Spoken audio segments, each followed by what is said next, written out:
阿明，按照哎，你用看起来按开呀。我咧讲报告啦，哇，前几年档案水木，按用本来水唔饱，唔过我记得你嘅报告唔系草本日就结束诶。就会安尼啊。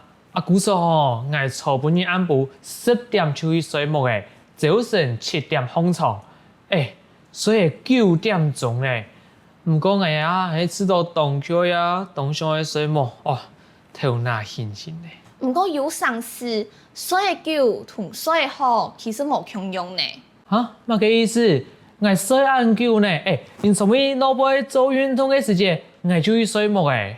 可能係唔忙太多正經嘅好水，就像唔雖然水鐵，唔過唔嘅頭腦很緊啲嘅聽圖，冇變強數。哦，錯噶，錯本人睡木嘅時間哦，我係經常去上台報告嘅事情，安尼變來變去，根本就睡唔停。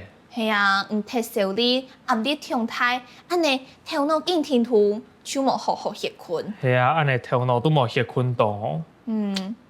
我做的同分享一個公式，本人下了解自家嘅睡眠效能有好冇？乜嘅公司，讓我做一個算哦。當然做的啊，一個公式呢係睡啲眠床當中嘅總時間除正經睡體嘅時間乘100%，就是睡眠效能。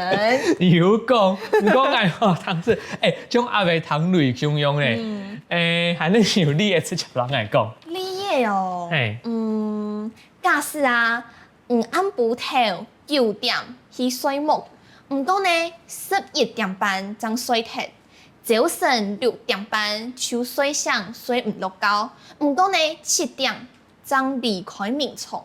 安尼總共睡嘅7點鐘，唔過啲眠床當中嘅時間有10點鐘按叫哦。哦，故數安尼就係70%，就係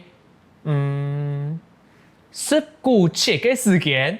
冇唔錯，安尼嘅睡眠效能就係70%，其實係有一些嘅少哦。一般來講啊，要達到85%，才算有好睡。哈，我睡晏覺結果都冇效哦。我見到我當會睡夢呢。韓國睡眠進前嘅習慣，真嘅會影響到睡眠嘅品質。